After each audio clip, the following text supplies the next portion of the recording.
സകലത്തിന്റെയും സൃഷ്ടാവും പിതാവുമായ ദൈവത്തിന്റെയും കർത്താവായ യേശുക്രിസ്തുവിന്റെയും നാമത്തിൽ ഏവർക്കും സ്നേഹവന്ദനം. ഇന്ന് ഓഗസ്റ്റ് 10. ഇന്ന് നമ്മൾ വായിക്കുന്ന ആദ്യത്തെ വായനാ ഭാഗം രാജാക്കന്മാർ 1-ാം പുസ്തകം 4-ാം അധ്യായം. രാജാക്കന്മാർ 1-ാം പുസ്തകം 4-ാം അധ്യായം 1-ാം വാക്യം മുതൽ. അങ്ങനെ ശലോമോൻ രാജാവ് എല്ലാ ഇസ്രായേലിനും രാജാവായി. അവനുണ്ടായിരുന്ന പ്രഭുക്കന്മാർ ആരെന്നാൽ സാദോക്കിന്റെ മകൻ അസര്യാവ് പുരോഹിതൻ, ശീശയുടെ പുത്രന്മാരായ എലീഹോരേഫും അഹിയാവും രായസക്കാർ, അഹീലൂദിന്റെ മകൻ യഹോശാഫാത്ത് മന്ത്രി, യഹോയാദയുടെ മകൻ ബെനയാവ് സേനാധിപതി. സാദോക്കും അബ്യാഥാരും പുരോഹിതന്മാർ, നാഥാന്റെ മകനായ അസര്യാവ് കാര്യക്കാരന്മാരുടെ മേധാവി, നാഥാന്റെ മകനായ സാബൂദ് പുരോഹിതനും രാജാവിന്റെ സ്നേഹിതനുമായിരുന്നു. അഹീഷാർ രാജഗൃഹ വിചാരകൻ, അബ്ദയുടെ മകൻ അദോനീരാം ഊഴിയ വേലക്കാരുടെ മേധാവി. രാജാവിനും രാജഗൃഹത്തിനും ഭോജന പദാർത്ഥങ്ങൾ എത്തിച്ചു കൊടുപ്പാൻ ശലോമോന് ഇസ്രായേലിലൊക്കെയും 12 കാര്യക്കാരന്മാർ ഉണ്ടായിരുന്നു. അവരിൽ ഓരോരുത്തൻ ആണ്ടിൽ ഓരോ മാസത്തേക്ക് ഭോജന പദാർത്ഥങ്ങൾ എത്തിച്ചു കൊടുത്തു. അവരുടെ പേരാവിത്: എഫ്രൈം മലനാട്ടിൽ ബെൻഹൂർ, മാക്കസ്, ശാൽബീം, ബേത് ഷേമേശ്, ഏലോൻ, ബേത് ഹാനാൻ എന്നീ സ്ഥലങ്ങളിൽ ബേൻ ദേഖർ, അരോബോത്തിൽ ബേൻ ഹേസേർ, സോക്കോവും ഹേഫേർ ദേശം മുഴുവനും അവന്റെ ഇടവക ആയിരുന്നു. നാഫത്ത് ദോറിൽ ബെൻ അബീനാദാബ്, അവന് ശലോമന്റെ മകളായ താഫത്ത് ഭാര്യയായിരുന്നു. അഹീലൂദിന്റെ മകനായ ബാനയുടെ ഇടവക താനാക്കും മെഗിദോവും സാരദനരികെ ഇസ്രായേലിന് താഴെ ബേത് ഷെയാൻ മുതൽ ആബേൽ മെഹോല വരെയും യോക്മെയാമിന്റെ അപ്പുറം വരെയുള്ള ബേത് ഷെയാൻ മുഴുവനും ആയിരുന്നു. ഗിലെയാദിലെ രാമോത്തിൽ ബേൻ ഗേബേർ, അവന്റെ ഇടവക മനശ്ശെയുടെ മകനായ യായീരിന് ഗിലെയാദിലുള്ള പട്ടണങ്ങളും മതിലുകളും ചെമ്പ് ഓടാമ്പലുകളുമുള്ള 60 വലിയ പട്ടണങ്ങൾ ഉൾപ്പെട്ട ബാശാനിലെ അർഗോബ് ദേശവും ആയിരുന്നു. മഹനീമിൽ ഈഥോവിന്റെ മകൻ അഹീനാദാബ്, നഫ്താലിയിൽ അഹീമാസ്, അവൻ ശലോമന്റെ മകളായ ബാശബത്തിന്റെ ഭാര്യയായി പരിഗ്രഹിച്ചു. ആശേരിലും ബയോലോത്തിലും ഊശായുടെ മകൻ ബാന, ഇസാക്കാരിൽ ബാരൂഹിന്റെ മകനായ യഹോശാഫാത്ത്, ബെന്യാമിനിൽ ഏലയുടെ മകനായ ശിമെയി. അമോര്യ രാജാവായ സീഹോന്റെയും ബാശാൻ രാജാവായ ഓഗിന്റെയും രാജ്യമായിരുന്ന ഗിലെയാദ് ദേശത്ത് ഹൂരിന്റെ മകൻ ഗേബേർ. ആ ദേശത്ത് ഒരു കാര്യക്കാരൻ മാത്രമേ ഉണ്ടായിരുന്നുള്ളൂ. യഹൂദായും ഇസ്രായേലും കടൽക്കരയിലെ മണൽ പോലെ അസംഖ്യമായിരുന്നു. അവർ തിന്നുകയും കുടിക്കുകയും സന്തോഷിക്കുകയും ചെയ്തു പോന്നു. നദി മുതൽ ഫെലിസ്ത്യ ദേശം വരെയും മിസ്രൈമിന്റെ അതിർ വരെയും ഉള്ള സകല രാജ്യങ്ങളെയും ശലോമോൻ വാണു. അവർ കപ്പം കൊണ്ടുവന്ന ശലോമോനെ അവന്റെ ജീവപര്യന്തം സേവിച്ചു. ശലോമോന്റെ നിത്യച്ചെലവ് ദിവസം ഒന്നിന് 30 പറ നേരിയ മാവും 60 പറ സാധാരണ മാവും, മാൻ, ഇളമാൻ, മ്ലാവ്, പുഷ്ടി വരുത്തിയ പക്ഷികൾ എന്നിവ കൂടാതെ തടിപ്പിച്ച 10 കാളയും മേച്ചൽ പുറത്തെ 20 കാളയും 100 ആടുമായിരുന്നു. നദിക്ക് ഇക്കരെ ടിഫ്സഹ് മുതൽ ഗാസ വരെയുള്ള സകല ദേശത്തെയും നദിക്ക് ഇക്കരെയുള്ള സകല രാജാക്കന്മാരെയും അവൻ വാണു. ചുറ്റുമുള്ള ദിക്കിലൊക്കെയും അവന് സമാധാനം ഉണ്ടായിരുന്നു. ശലോമന്റെ കാലത്തൊക്കെയും യഹൂദായും ഇസ്രായേലും ദാൻ മുതൽ ബെർശേബ വരെയും ഓരോരുത്തർ താന്താന്റെ മുന്തിരിവള്ളിയുടെ കീഴിലും അത്തിവൃക്ഷത്തിന് കീഴിലും നിർഭയം വസിച്ചു. ശലോമോന് തന്റെ രഥങ്ങൾക്ക് 40,000 കുതിരാലയും 10,000 കുതിരച്ചേവകരും ഉണ്ടായിരുന്നു. കാര്യക്കാരന്മാർ ഓരോരുത്തൻ ഓരോ മാസത്തേക്ക് ശലോമോൻ രാജാവിന്റെ പന്തിഭോജനത്തിന് കൂടുന്ന എല്ലാവർക്കും വേണ്ടുന്ന ഭോജന പദാർത്ഥങ്ങൾ കുറവ് കൂടാതെ എത്തിച്ചു കൊടുക്കും. അവർ കുതിരകൾക്കും തുരകങ്ങൾക്കും വേണ്ടുന്ന യവവും വൈക്കോലും താന്താന്റെ മുറപ്രകാരം അവൻ ഇരിക്കുന്ന സ്ഥലങ്ങളിൽ എത്തിച്ചു കൊടുക്കും. ദൈവം ശലോമോന് ഏറ്റവും വളരെ ജ്ഞാനവും ബുദ്ധിയും കടൽക്കരയിലെ മണൽ പോലെ ഹൃദയവിശാലതയും കൊടുത്തു. സകല പൂർവ്വ ദിഗ്വാസികളുടെയും ജ്ഞാനത്തെക്കാളും മിസ്രൈമരുടെ സകല ജ്ഞാനത്തെക്കാളും ശലോമോന്റെ ജ്ഞാനം ശ്രേഷ്ഠമായിരുന്നു. സകല മനുഷ്യരെക്കാളും അസ്രാഹിനായ ഏഥാൻ, മഹോലിന്റെ പുത്രന്മാരായ ഹേമാൻ, കൽക്കോൽ, ദർദ എന്നിവരെക്കാളും അവൻ ജ്ഞാനിയായിരുന്നു. അവന്റെ കീർത്തി ചുറ്റുമുള്ള സകല ജാതികളിലും പരന്നു. അവൻ 3000 സദൃശവാക്യം പറഞ്ഞു. അവന്റെ ഗീതങ്ങൾ 5005 ആയിരുന്നു. ലബാനോനിലെ ദേവദാരു മുതൽ ചുമരിന്മേൽ മുളയ്ക്കുന്ന ഈസോപ്പ് വരെയുള്ള വൃക്ഷാദികളെ കുറിച്ചും മൃഗം, പക്ഷി, ഇഴജാതി, മത്സ്യം എന്നിവയെക്കുറിച്ചും അവൻ പ്രസ്താവിച്ചു. ശലോമോന്റെ ജ്ഞാനത്തെപ്പറ്റി കേട്ട സകല ഭൂപാലകന്മാരുടെയും അടുക്കൽ നിന്ന് നാനാജാതിക്കാരായ പലരും അവന്റെ ജ്ഞാനം കേൾപ്പാൻ വന്നു. രാജാക്കന്മാർ 1-ാം പുസ്തകം 5-ാം അധ്യായം. ശലോമോനെ അവന്റെ അപ്പന്റെ പകരം രാജാവായിട്ട് അഭിഷേകം ചെയ്തുവെന്ന് സോർ രാജാവായ ഹീരാം കേട്ടിട്ട് ഭൃത്യന്മാരെ അവന്റെ അടുക്കൽ അയച്ചു. ഹീരാം എല്ലായ്പ്പോഴും ദാവീദിന്റെ സ്നേഹിതരായിരുന്നു. ശലോമോൻ ഹീരാമിന്റെ അടുക്കൽ ആളയച്ചു പറയിച്ചത് എന്തെന്നാൽ, എന്റെ അപ്പനായ ദാവീദിന്റെ ശത്രുക്കളെ യഹോവ അവന്റെ കാൽ കീഴാക്കും വരെ ചുറ്റുമുള്ള യുദ്ധം ഹേതുവായി തന്റെ ദൈവമായ യഹോവയുടെ നാമത്തിന് ഒരു ആലയം പണിവാൻ അവന് കഴിഞ്ഞില്ല എന്ന് നീ അറിയുന്നുവല്ലോ. എന്നാൽ ഇപ്പോൾ ഒരു പ്രതിയോഗിയോ വിഘ്നമോ ഇല്ല. എന്റെ ദൈവമായ യഹോവ ചുറ്റും എനിക്ക് സ്വസ്ഥത നൽകിയിരിക്കുന്നു. ആകയാൽ ഇതാ, ഞാൻ നിനക്ക് പകരം നിന്റെ സിംഹാസനത്തിൽ ഇരുത്തുന്ന നിന്റെ മകൻ എന്റെ നാമത്തിന് ഒരു ആലയം പണിയുമെന്ന് യഹോവ എന്റെ അപ്പനായ ദാവീദിനോട് അരുളി ചെയ്തതുപോലെ എന്റെ ദൈവമായ യഹോവയുടെ നാമത്തിൽ ഒരു ആലയം പണിവാൻ ഞാൻ വിചാരിക്കുന്നു.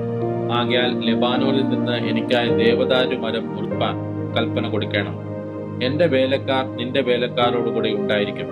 നിന്റെ വേലക്കാർക്കും നീ പറയുന്ന കൂലി ഞാൻ എത്തിച്ചു തരാം.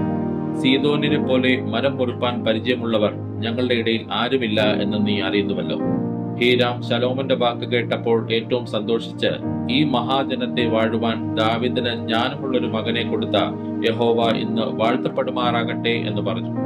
ഹീരാം ശലോമോന്റെ അടുക്കൽ ആളയച്ച് പറയിച്ചത് എന്തെന്നാൽ, നീ പറഞ്ഞയച്ച വസ്തുത ഞാൻ കേട്ടു. ദേവദാരുവിന്റെയും സരളമരത്തിന്റെയും കാര്യത്തിൽ നീ ഇച്ഛിച്ചതൊക്കെയും ഞാൻ ചെയ്യാം. എന്റെ വേലക്കാർ ലെബാനോനിൽ നിന്ന് കടലിലേക്ക് അവയെ ഇറക്കിയ ശേഷം ഞാൻ ചങ്ങാടം കെട്ടിച്ച് നീ പറയുന്ന സ്ഥലത്തേക്ക് കടൽ വഴിയായി എത്തിച്ച് കെട്ടഴിപ്പിച്ചു തരാം. നീ ഏറ്റുവാങ്ങണം. എന്നാൽ എന്റെ ഗൃഹത്തിന് ആഹാരം എത്തിച്ചു തരുന്ന കാര്യത്തിൽ നീ എന്റെ ഇഷ്ടവും നിവർത്തിക്കണം. അങ്ങനെ ഹീരാം ശലോമോന് ദേവദാരുവും സരളമരവും അവന്റെ ഇഷ്ടം പോലെ ഒക്കെയും കൊടുത്തുപോന്നു. ശലോമോൻ ഹീരാമിന്റെ ഗൃഹത്തിലേക്ക് ആഹാരം വകയ്ക്ക് 20,000 പറ ഗോതമ്പും 20 പറ ഇടിച്ചെടുത്ത എണ്ണയും കൊടുത്തു. ഇങ്ങനെ ശലോമോൻ ഹീരാമിന് ആണ്ടുതോറും കൊടുക്കും. യഹോവ ശലോമോനോട് അരുളി ചെയ്തതുപോലെ അവന് ജ്ഞാനം നൽകി. ഹീരാമും ശലോമോനും തമ്മിൽ സമാധാനമായിരുന്നു. അവർ ഇരുവരും തമ്മിൽ ഉടമ്പടിയും ചെയ്തു. ശലോമോൻ രാജാവ് ഇസ്രായേലിൽ നിന്നൊക്കെ ഊഴിയവേലക്കാരെ വരിയിട്ടെടുത്തു. ഊഴിയവേലക്കാർ 30,000 പേരായിരുന്നു. അവൻ അവരെ മാസം തോറും 10,000 പേർ വീതം മാറി മാറി ലെബാനോനിലേക്ക് അയച്ചു. അവർ 1 മാസം ലെബാനോനിലും 2 മാസം വീട്ടിലുമായിരുന്നു. അദോനീരാം ഊഴിയവേലക്കാർക്ക് മേധാവി ആയിരുന്നു. വേല ചെയ്യുന്ന ജനത്തെ ഭരിച്ച് വേല നടത്തുന്ന 3,300 പ്രധാന കാര്യക്കാരന്മാരൊഴികെ ശലോമോന് 70,000 ചുമട്ടുകാരും മലയിൽ 80,000 കൽവെട്ടുകാരും ഉണ്ടായിരുന്നു.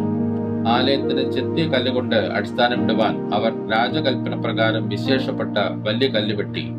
ശലോമോന്റെ ശില്പികളും ഹീരാമിന്റെ ശില്പികളും ഗബാല്യരും ആലയപ്പണിക്കായി മരവും കല്ലും ചെത്തിയൊരുക്കി.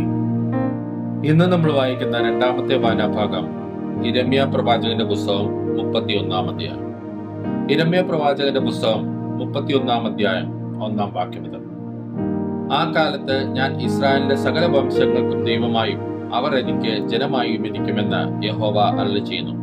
യഹോവ ഇപ്രകാരം അരുളി ചെയ്യുന്നു, വാളിന് തെറ്റി ശേഷിച്ച ജനം മരുഭൂമിയിൽ കൃപ കണ്ടെത്തി. ഞാൻ ഇസ്രായേലിന് വിശ്രാമം വരുത്തുവാൻ പോകുന്നു. യഹോവ ദൂരത്തു നിന്ന് എനിക്ക് പ്രത്യക്ഷമായി അരുളി ചെയ്തത്, നിത്യസ്നേഹം കൊണ്ട് ഞാൻ നിന്നെ സ്നേഹിച്ചിരിക്കുന്നു. അതുകൊണ്ട് ഞാൻ നിനക്ക് ദയ ദീർഘമാക്കിയിരിക്കുന്നു. ഇസ്രായേൽ കന്യകയെ ഞാൻ നിനക്ക് വീണ്ടും അഭിവൃദ്ധി വരുത്തുകയും നീ അഭിവൃദ്ധി പ്രാപിക്കുകയും ചെയ്യും. നീ ഇനിയും ചേലോടെ തപ്പെടുത്തുകൊണ്ട് സന്തോഷിച്ച് നൃത്തം ചെയ്യുന്നവരുടെ നിരയിൽ പുറപ്പെടും. നീ ഇനിയും ശമരി പർവ്വതങ്ങളിൽ മുന്തിരിത്തോട്ടം ഉണ്ടാക്കും. കൃഷിക്കാർ കൃഷി ചെയ്ത് ഫലം അനുഭവിക്കും. എഴുന്നേൽപ്പിൻ, നാം സിയോനിലേക്ക്, നമ്മുടെ ദൈവമായ യഹോവയുടെ അടുക്കലേക്ക് കയറിപ്പോക എന്ന് കാവൽക്കാർ എഫ്രൈം മലനാട്ടിൽ വിളിച്ചു പറയുന്ന നാൾ വരും.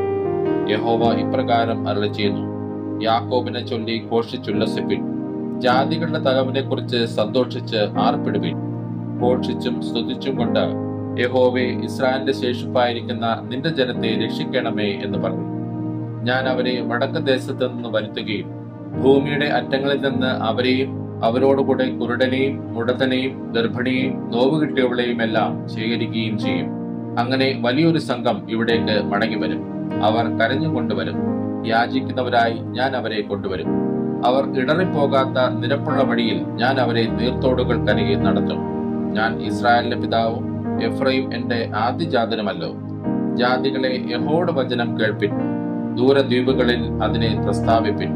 ഇസ്രായേലിനെ ചിതറിച്ചവൻ അവനെ കൂട്ടിച്ചേർത്ത് ഒരിടയൻ തന്റെ കൂട്ടത്തെ കാക്കുന്നത് പോലെ അവനെ കാക്കും എന്ന് പറവീൻ. യഹോവ യാക്കോബിനെ വീണ്ടെടുത്ത് അവനേക്കാൾ ബലമായവന്റെ കയ്യിൽ നിന്ന് അവനെ രക്ഷിച്ചിരിക്കുന്നു. അവർ വന്ന സിയോൻ മുകളിൽ കയറി ഘോഷിച്ചുല്ലസിക്കും. ധാന്യം, വീഞ്ഞ്, എണ്ണ, കുഞ്ഞാടുകൾ, കാളക്കുട്ടികൾ എന്നിങ്ങനെയുള്ള യഹോവയുടെ നന്മയിലേക്ക് ഓടിവരും. അവരുടെ പ്രാണൻ നനഞ്ഞിരിക്കുന്ന തോട്ടം പോലെയാകും. അവർ ഇനി ക്ഷീണിച്ചു പോകുകയുമില്ല. അന്ന് കന്യകയും യൗവനക്കാരും വൃദ്ധന്മാരും ഒരുപോലെ നൃത്തം ചെയ്ത് സന്തോഷിക്കും. ഞാൻ അവരുടെ ദുഃഖം മാറ്റി സന്തോഷമാക്കും. ഞാൻ അവരെ ആശ്വസിപ്പിച്ച് സങ്കടം പോക്കി സന്തോഷിപ്പിക്കും. ഞാൻ പുരോഹിതന്മാരുടെ പ്രാണനെ പുഷ്ടി കൊണ്ട് തണുപ്പിക്കും. എന്റെ ജനം എന്റെ നന്മ കണ്ട് തൃപ്തി പ്രാപിക്കും എന്ന് യഹോവയുടെ അരുളപ്പാട്. യഹോവ ഇപ്രകാരം അരുളി ചെയ്യുന്നു: രാമയിൽ ഒരു ശബ്ദം കേൾക്കുന്നു, വിലാപവും കഠിനമായുള്ള കരച്ചിലും തന്നെ. റാഹേൽ തന്റെ മക്കളെ കുറിച്ച് കരയുന്നു. അവർ ഇല്ലായ്കയാൽ അവരെ ചൊല്ലി ആശ്വാസം കൈക്കൊള്ളുവാൻ അവർക്ക് മനസ്സില്ല. യഹോവ ഇപ്രകാരം അരുളി ചെയ്യുന്നു: കരയാതെ നിന്റെ ശബ്ദവും കണ്ണുനീർ വാർക്കാതെ നിന്റെ കണ്ണും അടക്കിക്കൊള്ളുക. നിന്റെ പ്രവൃത്തിക്ക് പ്രതിഫലമുണ്ടാകും. അവർ ശത്രുവിന്റെ ദേശത്ത് നിന്ന് മടങ്ങി വരും എന്ന് യഹോവയുടെ അരുളപ്പാട്. നിന്റെ ഭാവിയെക്കുറിച്ച് പ്രത്യാശയുണ്ട്. നിന്റെ മക്കൾ തങ്ങളുടെ ദേശത്തേക്ക് മടങ്ങി വരും എന്ന് യഹോവയുടെ അരുളപ്പാട്. നീ എന്നെ ശിക്ഷിച്ച് മരുക്കമില്ലാത്ത കാളക്കുട്ടിയെ പോലെ ഞാൻ ശിക്ഷ പ്രാപിച്ചിരിക്കുന്നു. ഞാൻ മടങ്ങി വരേണ്ടതിന് എന്നെ മടക്കി വരുത്തണമേ. നീ എന്റെ ദൈവമായ യഹോവയല്ലോ. ഞാൻ തെറ്റിപ്പോയ ശേഷം അനുതപിച്ചും ഉപദേശം ലഭിച്ച ശേഷം തുടമയിൽ അടിച്ചും നാണിച്ചും ലജ്ജിച്ചും ഇരിക്കുന്നു. എന്റെ യൗവനത്തിലെ നിന്നയല്ലോ ഞാൻ വഹിക്കുന്നത് എന്നിങ്ങനെ എഫ്രൈം വിലപിക്കുന്നത് ഞാൻ നല്ലവണ്ണം കേട്ടിരിക്കുന്നു. എഫ്രൈം എന്റെ വാത്സല്യപുത്രനോ ഓമനക്കുട്ടിയോ. ഞാൻ അവന് വിരോധമായി സംസാരിക്കുമ്പോഴൊക്കെ അവനെക്കുറിച്ച് എന്റെ മനസ്സിൽ സ്ഥായി തോന്നുന്നു. അതുകൊണ്ട് എന്റെ ഉള്ളം അവനെ ചൊല്ലി ഉരുകുന്നു. ഞാൻ അവനോട് കരുണ കാണിക്കും എന്ന് യഹോവയുടെ അരുളപ്പാട്. നിനക്ക് അടയാളങ്ങളെ വെക്കുക, കൈ ചൂണ്ടികളെ നാട്ടുക. നീ പോയ പെരുവഴി മനസ്സിൽ വെച്ചുകൊള്ളുക. ഇസ്രായേൽ കന്യകയെ മടങ്ങി വരിക.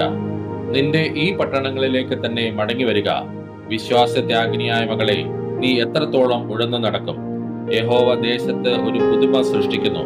സ്ത്രീ പുരുഷനെ ചുറ്റി പരിപാലിക്കും.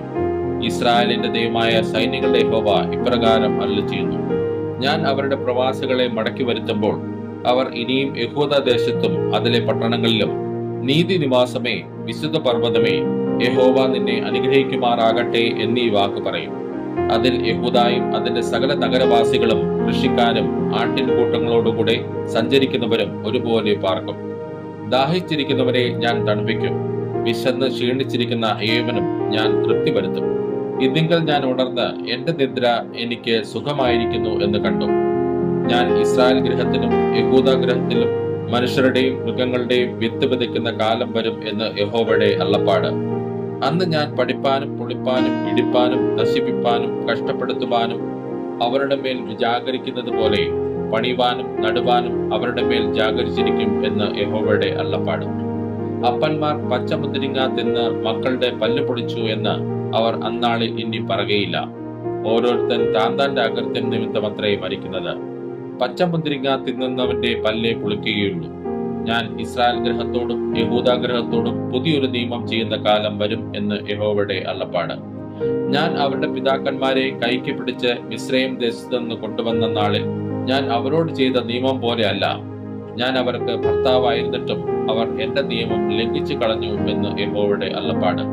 എന്നാൽ ഈ കാലം കഴിഞ്ഞ ശേഷം ഞാൻ ഇസ്രായേൽ ഗൃഹത്തോട് ചെയ്യുവാനിരിക്കുന്ന നിയമം ഇങ്ങനെയാകുന്നു: ഞാൻ എന്റെ ന്യായപ്രമാണം അവരുടെ ഉള്ളിലാക്കി അവരുടെ ഹൃദയങ്ങളിൽ എഴുതും. ഞാൻ അവർക്ക് ദൈവമായും അവർ എനിക്ക് ജനമായും ഇരിക്കും എന്ന് യഹോവയുടെ അരുളപ്പാട്. ഇനി അവരിൽ ആരും തന്റെ കൂട്ടുകാരനെയും തന്റെ സഹോദരനെയും യഹോവയെ അറിയുക എന്ന് ഉപദേശിക്കുകയില്ല. അവർ ആബാലവൃദ്ധം എല്ലാവരും എന്നെ അറിയും. ഞാൻ അവരുടെ അകൃത്യം മോചിക്കും. അവരുടെ പാപം ഇനി ഓർക്കുകയുമില്ല എന്ന് യഹോവയുടെ അരുളപ്പാട്. സൂര്യനെ പകൽ വെളിച്ചത്തിനും ചന്ദ്രന്റെയും നക്ഷത്രങ്ങളുടെയും വ്യവസ്ഥയെ രാത്രി വെളിച്ചത്തിനും നിയമിച്ചിരിക്കുന്നവനും കടലിലെ തിരകൾ അലറുവാൻ തക്കവണ്ണം അതിനെ ഇളക്കുന്നവനും സൈനികളുടെ യഹോവ എന്ന് നാമമുള്ളവനുമായ യഹോവ ഇപ്രകാരം അരുളി ചെയ്യുന്നു: ഈ വ്യവസ്ഥ എന്റെ മുമ്പിൽ നിന്ന് മാറിപ്പോകുന്നുവെങ്കിൽ ഇസ്രായേൽ സന്തതിയും സദാകാലം എന്റെ മുമ്പിൽ ഒരു ജാതി ആകാതെ വണ്ണം മുടിഞ്ഞു പോകും എന്ന് യഹോവയുടെ അരുളപ്പാട്. യഹോവ ഇപ്രകാരം അരുളിച്ചെയ്യുന്നു: മീതെ ആകാശത്തെ അളക്കുവാനും താഴെ ഭൂമിയുടെ അടിസ്ഥാനങ്ങളെ ശോധന ചെയ്യുവാനും കഴിയുമെങ്കിൽ ഞാനും ഇസ്രായേൽ സന്തതിയെ ഒക്കെയും അവർ ചെയ്ത സകലവും നിമിത്തം തള്ളിക്കളയും എന്ന് യഹോവയുടെ അരുളപ്പാട്. ഈ നഗരം ഹനനേൽ ഗോപുരം മുതൽ കോൺവാതിൽ വരെ യഹോവയ്ക്കായി പണിവാനുള്ള കാലം വരുമെന്ന് യഹോവയുടെ അരുളപ്പാട്. അളവ് ചരട് പിന്നെയും നേരെ ഗാരേബ് കുന്നിലേക്ക് ചെന്ന് ഗോവഹിലേക്ക് തിരിയും. ശവങ്ങൾക്കും വെണ്ണീരിനുമുള്ള താഴ്വര മുഴുവനും കിദ്രോൻ തോട് വരെയും കിഴക്കോട്ട് കുതിരവാതിലിന്റെ കോണ് വരെയുമുള്ള നിലങ്ങൾ മുഴുവനും യഹോവയ്ക്ക് വിശുദ്ധമായിരിക്കും. അതിനെ ഇനി ഒരു നാളും പറിച്ചു കളയുകയില്ല, ഇടിച്ച് കളയുകയുമില്ല. ഇന്ന് നമ്മൾ വായിക്കുന്ന മൂന്നാമത്തെ വായനാഭാഗം മർക്കോസ് എഴുതിയ സുവിശേഷം 5-ാം അധ്യായം. മർക്കോസ് എഴുതിയ സുവിശേഷം 5-ാം അധ്യായം 1-ാം വാക്യം മുതൽ. അവർ കടലിന്റെ അക്കരെ ഗദരദേശത്തെത്തി. പടകിൽ നിന്ന് ഇറങ്ങിയ ഉടനെ അശുദ്ധാത്മാവുള്ള ഒരു മനുഷ്യൻ കല്ലറകളിൽ നിന്ന് വന്ന് അവനെ എതിരേറ്റു. അവന്റെ പാർപ്പ് കല്ലറകളിൽ ആയിരുന്നു. ആർക്കും അവനെ ചങ്ങല കൊണ്ടുപോലും ബന്ധിച്ചു കൂടാഞ്ഞു. പലപ്പോഴും അവനെ വിലങ്ങും ചങ്ങലയും കൊണ്ട് ബന്ധിച്ചിട്ടും അവൻ ചങ്ങല വലിച്ചു പൊട്ടിച്ചും വിലങ്ങ് ഉരുമ്മി ഒഴിച്ചും കളഞ്ഞു. ആർക്കും അവനെ അടക്കുവാൻ കഴിഞ്ഞില്ല. അവൻ രാവും പകലും കല്ലറകളിലും മലകളിലും ഇടപെടാതെ നിലവിളിച്ചും തന്നെത്താൻ കല്ലുകൊണ്ട് ചതച്ചും പോന്നു. അവൻ യേശുവിനെ ദൂരത്തു നിന്ന് കണ്ടിട്ട് ഓടിച്ചെന്ന് അവനെ നമസ്കരിച്ചു. അവൻ ഉറക്കെ നിലവിളിച്ചു: യേശുവേ, മഹോന്നതനായ ദൈവത്തിന്റെ പുത്ര, എനിക്കും നിനക്കും തമ്മിൽ എന്ത്? ദൈവത്താണ്, എന്നെ ദണ്ഡിപ്പിക്കരുതേ എന്ന് അപേക്ഷിക്കുന്നു എന്ന് പറഞ്ഞു. അശുദ്ധാത്മാവേ, ഈ മനുഷ്യനെ വിട്ട് പുറപ്പെട്ടു പോക എന്ന് യേശു കൽപ്പിച്ചിരുന്നു. നിന്റെ പേരെന്ത് എന്ന് അവനോട് ചോദിച്ചതിന്, എന്റെ പേർ ലഗ്യോൻ, ഞങ്ങൾ പലരാകുന്നു എന്ന് അവൻ ഉത്തരം പറഞ്ഞു. നാട്ടിൽ നിന്ന് തങ്ങളെ അയച്ചു കളയാതിരിപ്പാൻ ഏറിയൊന്ന് അപേക്ഷിച്ചു.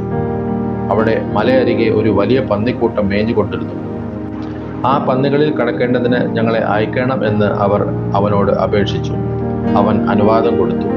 അശുദ്ധാത്മാക്കൾ പുറപ്പെട്ട് പന്നികളിൽ കടന്നിട്ട് കൂട്ടം കടുംതൂക്കത്തോടെ കടലിലേക്ക് പാഞ്ഞ് വീർപ്പുമുട്ടി ചത്തു. അവ ഏകദേശം 2000 ആയിരുന്നു. പന്നികളെ മേയ്ക്കുന്നവർ ഓടിച്ചെന്ന് പട്ടണത്തിലും നാട്ടിലും അറിയിച്ചു. സംഭവിച്ചത് കാണുവാൻ പലരും പുറപ്പെട്ട് യേശുവിന്റെ അടുക്കൽ വന്നു. ലഗ്യോൻ ഉണ്ടായിരുന്ന ഭൂതഗ്രസ്തൻ വസ്ത്രം ധരിച്ചും സുബോധം പൂട്ടും ഇരിക്കുന്നത് കണ്ട് ഭയപ്പെട്ടു. കണ്ടവർ ഭൂതഗ്രസ്തന് സംഭവിച്ചതും പന്നികളുടെ കാര്യവും അവരോടും അറിയിച്ചു. അപ്പോൾ അവർ അവനോട് തങ്ങളുടെ അതിർ വിട്ടുപോകുവാൻ അപേക്ഷിച്ച് തുടങ്ങി. അവൻ പടകേറുമ്പോൾ ഭൂതഗ്രസ്തനായിരുന്നവൻ താനും കൂടെ പോരട്ടെ എന്ന് അവനോട് അപേക്ഷിച്ചു. യേശു അവനെ അനുവദിക്കാതെ, നിന്റെ വീട്ടിൽ നിനക്കുള്ളവരുടെ അടുക്കൽ ചെന്ന് കർത്താവ് നിനക്ക് ചെയ്തതൊക്കെയും നിന്നോട് കരുണ കാണിച്ചതും പ്രസ്താവിക്ക എന്ന് അവനോട് പറഞ്ഞു. അവൻ പോയി യേശു തനിക്ക് ചെയ്തതൊക്കെയും ദക്കപ്പൊലി നാട്ടിൽ ഘോഷിച്ചു തുടങ്ങി. എല്ലാവരും ആശ്ചര്യപ്പെടുകയും ചെയ്തു. യേശു വീണ്ടും പടകിൽ കയറി ഇക്കരെ കടന്ന് കടലരികെ ഇരിക്കുമ്പോൾ വലിയ പുരുഷാരം അവന്റെ അടുക്കൽ വന്നുകൂടി. പള്ളിപ്രമാണികളിൽ യായിറോസ് എന്നു പേരുള്ള ഒരുത്തൻ വന്ന് അവനെ കണ്ട് കാൽക്കൽ വീണു. എന്റെ കുഞ്ഞുമകൾ അത്യാസന്നത്തിൽ ഇരിക്കുന്നു. അവൾ രക്ഷപ്പെട്ട് ജീവിക്കേണ്ടതിന് നീ വന്ന് അവളുടെ മേൽ കൈവയ്ക്കണമേ എന്ന് വളരെ അപേക്ഷിച്ചു. അവൻ അവനോടുകൂടെ പോയി. വലിയ പുരുഷാരവും പിടിച്ചെന്ന് അവനെ തിക്കിക്കൊണ്ടിരുന്നു. 12 സംവത്സരമായിട്ട് രക്തസ്രവമുള്ളവളായി പല വൈദ്യന്മാരാലും ഏറിയൊന്ന് സഹിച്ച് തനിക്കുള്ളതൊക്കെയും ചെലവഴിച്ചിട്ടും ഒട്ടും ഭേദം വരാതെ ഏറ്റവും പരവശയായി തീർന്നിരുന്ന ഒരു സ്ത്രീ യേശുവിന്റെ വർത്തമാനം കേട്ടു. അവന്റെ വസ്ത്രമെങ്കിലും തൊട്ടാൽ ഞാൻ രക്ഷപ്പെടും എന്ന് പറഞ്ഞ് പുരുഷാരത്തിൽ കൂടി പുറകിൽ വന്ന് അവന്റെ വസ്ത്രം തൊട്ടു. ക്ഷണത്തിൽ അവളുടെ രക്തസ്രവം നിന്നു. ബാധ മാറി താൻ സ്വസ്ഥയായി എന്ന് അവൾ ശരീരത്തിൽ അറിഞ്ഞു. ഉടനെ യേശു തങ്ങൾ നിന്ന് ശക്തി പുറപ്പെട്ടു എന്ന് ഉള്ളിൽ അറിഞ്ഞിട്ട് പുരുഷാരത്തിൽ തിരിഞ്ഞു. എന്റെ വസ്ത്രം തൊട്ടത് ആർ എന്ന് ചോദിച്ചു. ശിഷ്യന്മാർ അവനോട്, പുരുഷാരം നിന്നെ തിക്കുന്നത് കണ്ടിട്ടും എന്നെ തൊട്ടത് ആർ എന്ന് ചോദിക്കുന്നുവോ എന്ന് പറഞ്ഞു. അവനോ അത് ചെയ്തവളെ കാണുവാൻ ചുറ്റും നോക്കി. സ്ത്രീ തനിക്ക് സംഭവിച്ചത് അറിഞ്ഞിട്ട് ഭയപ്പെട്ടും വിറച്ചും കൊണ്ടുവന്ന് അവന്റെ മുമ്പിൽ വീണ് വസ്തുതയൊക്കെയും അവനോട് പറഞ്ഞു. അവൻ അവളോട്, മകളെ, നിന്റെ വിശ്വാസം നിന്നെ രക്ഷിച്ചിരിക്കുന്നു. സമാധാനത്തോടെ പോയി ബാധ ഒഴിഞ്ഞ് സ്വസ്ഥയായിരിക്കുക എന്ന് പറഞ്ഞു. ഇങ്ങനെ പറഞ്ഞുകൊണ്ടിരിക്കുമ്പോൾ തന്നെ പള്ളിപ്രമാണിയുടെ വീട്ടിൽ നിന്ന് ആൾ വന്ന്, നിന്റെ മകൾ മരിച്ചുപോയി, ഗുരുവിനെ ഇനി അസഹ്യപ്പെടുത്തുന്നത് എന്തിന് എന്ന് പറഞ്ഞു. യേശു ആ വാക്ക് കാര്യമാക്കാതെ പള്ളിപ്രമാണിയോട്, ഭയപ്പെടേണ്ട, വിശ്വസിക്ക മാത്രം ചെയ്യുക എന്ന് പറഞ്ഞു. പത്രോസും യാക്കോബും യാക്കോബിന്റെ സഹോദരനായ യോഹന്നാനുമല്ലാതെ മറ്റാരും തന്നോട് കൂടെ ചെല്ലുവാൻ സമ്മതിച്ചില്ല. പള്ളിപ്രമാണിയുടെ വീട്ടിൽ വന്നാറെ ആരാവാരത്തെയും വളരെ കരഞ്ഞ് വിലപിക്കുന്നവരെയും കണ്ട് അകത്ത് കടന്ന്, നിങ്ങളുടെ ആരാവാരവും കരച്ചിലും എന്തിന്? കുട്ടി മരിച്ചിട്ടില്ല, ഉറങ്ങുന്നതത്രേ എന്ന് അവരോട് പറഞ്ഞു. അവരോ അവനെ പരിഹസിച്ചു. അവൻ എല്ലാവരെയും പുറത്താക്കി കുട്ടിയുടെ അപ്പനെയും അമ്മയെയും തന്നോട് കൂടെയുള്ളവരെയും കൂട്ടിക്കൊണ്ട് കുട്ടി കിടക്കുന്ന ഇടത്ത് ചെന്ന് കുട്ടിയുടെ കൈക്ക് പിടിച്ചു. ബാലെ എഴുന്നേൽക്ക എന്ന് നിന്നോട് കൽപ്പിക്കുന്നു എന്ന അർത്ഥത്തോടെ തലീത ഭൂമി എന്ന് അവളോട് പറഞ്ഞു. ബാല ഉടനെ എഴുന്നേറ്റ് നടന്നു. അവൾക്ക് 12 വയസ്സായിരുന്നു. അവർ അത്യന്തം വിസ്മയിച്ചു. ഇത് ആരും അറിയരുത് എന്ന് അവൻ അവരോട് ഏറിയൊന്ന് കൽപ്പിച്ചു. അവൾക്ക് ഭക്ഷിപ്പാൻ കൊടുക്കണം എന്നും പറഞ്ഞു. ഇന്ന് നമ്മൾ വായിച്ചു കേട്ട ഈ വേദഭാഗങ്ങളാൽ പിതാവായ ദൈവത്തിങ്കിൽ നിന്നും കർത്താവായ ക്രിസ്തുയേശുവിൽ നിന്നും ഏവർക്കും കൃപയും കനിവും സമാധാനവും ഉണ്ടാകട്ടെ. ആമേൻ.